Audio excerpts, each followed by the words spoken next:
الحمد لله رب العالمين والصلاة والسلام على أشرف الأنبياء والمرسلين وعلى آله وأصحابه ومن تبعهم ودعا بدعوتهم إلى يوم الدين أما بعد أعوذ بالله من الشيطان الرجيم بسم الله الرحمن الرحيم فمن يعمل مثقال ذرة خيرا يره ومن يعمل مثقال ذرة شرا يره সম্মানিত দর্শক শ্রোতা মণ্ডলী, প্রিয় দেশবাসী, আমরা এই মুহূর্তে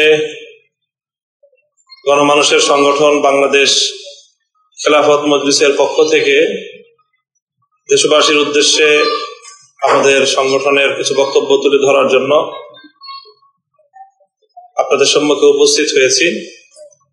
আজকের এই প্রোগ্রামে আমাদের মাঝে উপস্থিত রয়েছেন বাংলাদেশ খেলাফত মজলিসের সম্মানিত সিনিয়র নায়েবে আমির মাওলানা ইউসুফ আশরাফ সাহেব, উপস্থিত আছেন নায়েবে আমির প্রখ্যাত মুফাসসিরে কোরআন হযরত মাওলানা খুরশিদ আলম কাসেমি, উপস্থিত আছেন বাংলাদেশ খেলাফত মজলিসের যুগ্ম মহাসচিব মাওলানা শরাফত হুসাইন, মাওলানা তাফাজ্জুল হোসেন মিয়াজি, উপস্থিত আছেন বাংলাদেশ খেলাফত মজলিসের সম্মানিত যুগ্ম মহাসচিব মাওলানা জালালউদ্দিন আহমদ, উপস্থিত আছেন বাংলাদেশ খেলাফত মজলিসের সম্মানিত যুগ্ম মহাসচিব মাওলানা আতাউল্লাহ আমিন, অন্যান্য কেন্দ্রীয় ও মহানগর নেতৃবৃন্দ। বাংলাদেশ খেলাফত মজলিসের আজকে নির্বাহী বৈঠকের সিদ্ধান্তের প্রেক্ষিতে আমরা দেশের চলমান রাজনৈতিক পরিস্থিতি নিয়ে আজকের এই বক্তব্য উপস্থাপন করছি। প্রিয় দেশবাসী, আমরা জানি যে দীর্ঘ সংগ্রাম এবং সাধনার মধ্য দিয়ে অনেক ত্যাগ এবং কোরবানির মাধ্যমে গতকাল 5ই আগস্ট 2024 সাল বাংলাদেশের ইতিহাসে একটি যুগান্তকারী ঘটনা সংঘটিত হয়েছে। বাংলাদেশের মানুষ দীর্ঘ শৃঙ্খল থেকে মুক্ত হয়েছে। 16 বছরের ফ্যাসিবাদের পতন ঘটেছে। স্বৈরশাহী জালিম অত্যাচারী হাসিনা সরকার পতন ঘটেছে। এই পরিস্থিতিতে দেশে এখন একটি বিশেষ অবস্থা বিরাজমান। একটি সরকারের পতনের পর বিগত সরকারের প্রধানমন্ত্রী শেখ হাসিনার পদত্যাগ মহামান্য রাষ্ট্রপতি কর্তৃক গৃহীত হওয়ার পর দেশে একটি সরকার অচলাবস্থা বা সরকারের শূন্যতা তৈরি হয়েছে। এখানে পরিস্থিতিতে খুব দ্রুত অল্প সময়ের মধ্যে একটি নতুন সরকার গঠিত হবে, সে বিষয়ে সংশ্লিষ্ট মহল কার্যক্রম পরিচালনা করছেন। আমরা রাজনৈতিক দল হিসেবে আমাদের জায়গা থেকে আমরা ভূমিকা পালন করছি। আমরা সহযোগিতা করার জন্য আমরা আমাদের কার্যক্রমকে এগিয়ে নিয়ে যাচ্ছি। আমরা আশা করব যে অতি স্বল্প সময়ে কাল বিলম্ব না করে অতি দ্রুত অন্তর্বর্তীকালীন সরকার গঠিত হবে এবং তারা দেশে একটি অবাধ, সুষ্ঠু ও নিরপেক্ষ নির্বাচনের ব্যবস্থা করবে এবং সেই নির্বাচনের মাধ্যমে নির্বাচিত জনপ্রতিনিধিদের হাতে ক্ষমতা হস্তান্তর হবে এবং বাংলাদেশ একটি শান্তিপ্রিয় নিয়মতান্ত্রিক একটি ধারায় বাংলাদেশ ফিরে যাবে।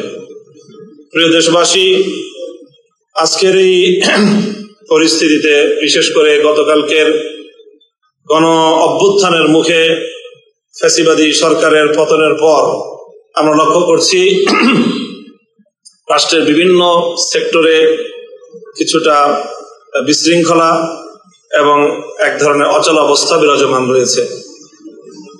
আইন শৃঙ্খলা পরিস্থিতির অবনতি ঘটেছে। দেশের অধিকাংশ জায়গাতেই আইন শৃঙ্খলা রক্ষাকারী বাহিনী, পুলিশের কোনো উপস্থিতি নেই, যার কারণে গোটা দেশে এক ধরনের অরাজক এবং অনিরাপদ একটি অবস্থায় দেশবাসী বর্তমানে কালাতিপাত করছে। এহেন প্রেক্ষিতে আমাদের জন্য জাতি হিসেবে অত্যন্ত গুরুত্বপূর্ণ একটি চ্যালেঞ্জ আমাদের সম্মুখে রয়েছে।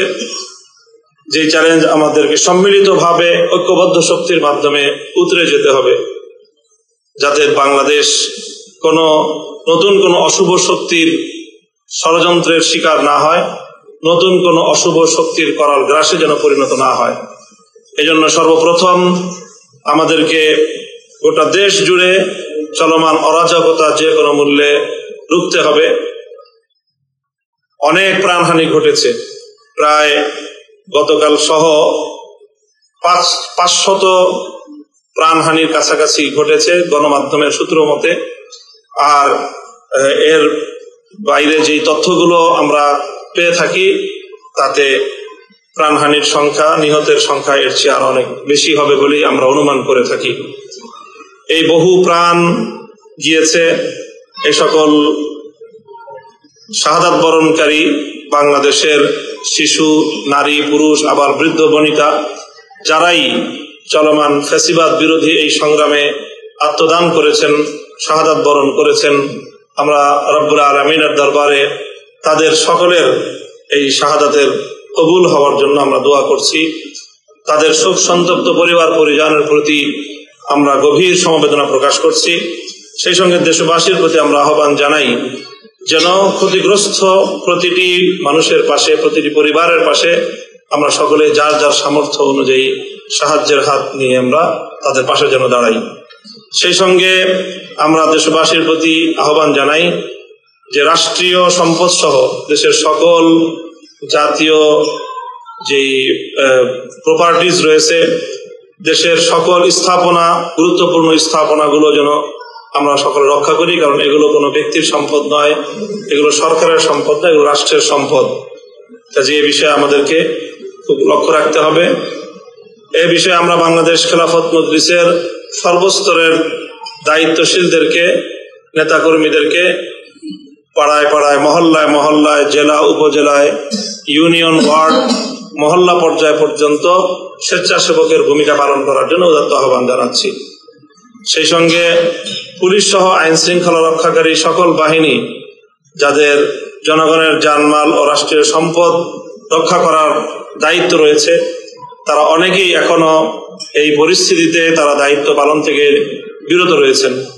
আমরা আহ্বান করব সত্তর সকল আইন শৃঙ্খলা রক্ষাকারী বাহিনী যার যার দায়িত্বে আপনারা নিয়োজিত হন, নিজ নিজ কর্মস্থলে আপনারা আত্মনিয়োগ করুন। দেশবাসীর এই দুর্দিনে, জাতির এই ক্রান্তিকালে আপনাদের পক্ষ থেকে দেশ ও জাতির জানমাল ও সম্পদ রক্ষার জন্য ঐতিহাসিক দায়িত্ব পালন করার প্রতি আমরা আপনাদেরকে উদাত্ত আহ্বান জানাচ্ছি। সেই সঙ্গে আমরা দেশবাসীর প্রতি এবং আমাদের সংগঠনের সকল নেতাকর্মীর প্রতি, সকল আলেম সমাজের প্রতি বিশেষভাবে আমরা আহ্বান জানাবো যে আমরা যেন আইন শৃঙ্খলা রক্ষাকারী বাহিনীর কাঁধে কাঁধ মিলিয়ে আপনার স্বেচ্ছাসেবকের ভূমিকা এবং সহযোগিতার ভূমিকা পালন করবেন। বিশেষভাবে আরেকটি বিষয়ের প্রতি আমরা দেশবাসীর প্রতি দৃষ্টি আকর্ষণ করছি, এবং বিশেষ করে সকল ওলামায়ে আলেম সমাজ, মসজিদের ইমাম সাহেবান, মাদ্রাসার শিক্ষক বৃন্দদেরকে আমরা এক্ষেত্রে একটি বিশেষভাবে লক্ষ্য রাখার জন্য অনুরোধ করব। সেটি হলো যে সাম্প্রদায়িক সম্প্রীতির যে বাংলাদেশ, এই বাংলাদেশের পরিচয় যেন বিশ্ব দরবারে ভিন্ন কোনোভাবে কেউ তুলে ধরার প্রয়াস চালাতে না পারে, সে ব্যাপারে আমাদেরকে সোচ্চার এবং সতর্ক থাকতে হবে। সেজন্য আমরা সংখ্যালঘু যারা রয়েছেন আমাদের দেশে, হিন্দু, বৌদ্ধ, খ্রিস্টান সহ উপজাতি ও অন্যান্য ধর্মাবলম্বী যারা বসবাস করেন, তো সকল ধর্মাবলম্বীদের সহাবস্থানের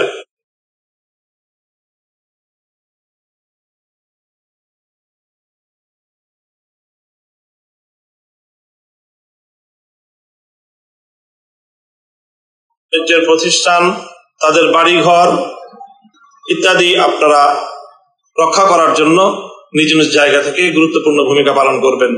এজন্য প্রয়োজনে আপনারা জায়গায় জায়গায় ছোট ছোট দল গঠন করে প্রহরায় নিয়োজিত হবেন। বিশেষ করে রাত্রিবেলার অন্ধকারে, রাতের অন্ধকারকে সুযোগ করে, পুঁজি করে দুর্বৃত্তরা যেন কোনো দুর্বৃত্তায়নের সুযোগ না পায়। আমরা আরো কিছু দুঃখজনক ঘটনার সংবাদ পাচ্ছি। সেটি হলো বিভিন্ন জায়গায় ডাকাত দল, সন্ত্রাসী দল, তারা সংঘবদ্ধ হয়ে জনগণের জানমালের উপর হামলা করছে, মানুষের সম্পদ লুটে নেওয়ার চেষ্টা করছে। কাজে সেই বিষয়েও আমরা সোচ্চার থাকার চেষ্টা করব। সেই সঙ্গে আমি বাংলাদেশের সশস্ত্র বাহিনীর যারা দায়িত্বশীল রয়েছেন, অন্যান্য আইন শৃঙ্খলা রক্ষাকারী বাহিনীর যারা দায়িত্বশীল রয়েছেন, তাদের প্রতি আমরা উদাত্ত আহ্বান জানাবো যে দেশের মানুষের জানমালের নিরাপত্তার গুরুত্ব হলো সর্বাগ্রে। কাজেই এটি অগ্রাধিকারের ভিত্তিতে দেশের জনগণের জান। সর্বশেষ আমরা আজকের এই বক্তব্য থেকে মহামান্য রাষ্ট্রপতির প্রতি আমরা উদাত্ত আহ্বান জানাবো যে অতি দ্রুত সময়ের মধ্যেই যেন অন্তর্বর্তীকালীন নতুন সরকার গঠন করা হয় এবং সেই সরকারের কাছে দায়িত্ব হস্তান্তরের মাধ্যমে বাংলাদেশে যেন একটি স্থিতিশীল এবং স্বাভাবিক পরিস্থিতি ফিরিয়ে আনার চেষ্টা করা হয় এবং অনতিবিলম্বে একটি অবাধ, নিরপেক্ষ ও সুষ্ঠু নির্বাচনের মাধ্যমে নির্বাচিত সরকারের হাতে যেন ক্ষমতা হস্তান্তরের প্রক্রিয়া অগ্রসর করে নেওয়া হয়। সেই সঙ্গে ইতিমধ্যে যে সকল কারাবন্দী আমরা গণমাধ্যম থেকে জানতে পারছি যে অনেকেই মুক্তি পেয়েছেন, আর এখনো যারা মুক্তি পাননি আমরা তাদের সকলের আশু মুক্তি প্রত্যাশা করছি। ইনশাআল্লাহ আমরা সকলে আমাদের বাংলাদেশটাকে আমরা সকলে মিলেমিশে গঠন করব। যারা বাংলাদেশকে ব্যর্থ প্রমাণিত করার চেষ্টা করছে, যারা বাংলাদেশকে একটি অকার্যকর রাষ্ট্রে পরিণত করার ষড়যন্ত্র করছে, দেশের ভিতরে এবং বাহিরে সেই সকল অপশক্তির এই ষড়যন্ত্রকে আমরা আল্লাহর রহমতে ইনশাআল্লাহ সম্মিলিত প্রচেষ্টার মাধ্যমে নস্যাৎ করব। এই প্রত্যয় এবং এই প্রত্যাশা ব্যক্ত করে মহান আল্লাহ রাব্বুল আলামিনের কাছ থেকে আমাদের দেশ, জাতি সকলের সর্বাঙ্গীন সফলতা, মুক্তি, নিরাপত্তা কামনা করে আজকের বক্তব্য শেষ করছি। সকলে ভালো থাকবেন। আল্লাহ রাব্বুল আলামিন আমাদের সকলকে সুস্থ রাখুন, ভালো রাখুন। ওয়া আখিরু দাওয়ানা আলহামদুলিল্লাহি রাব্বিল আলামিন। বাংলাদেশ জিন্দাবাদ, বাংলাদেশ খেলাফত মজলিস জিন্দাবাদ। ওয়া আখিরু দাওয়ানা আলহামদুলিল্লাহি রাব্বিল আলামিন। আসসালামু আলাইকুম ওয়া রাহমাতুল্লাহ।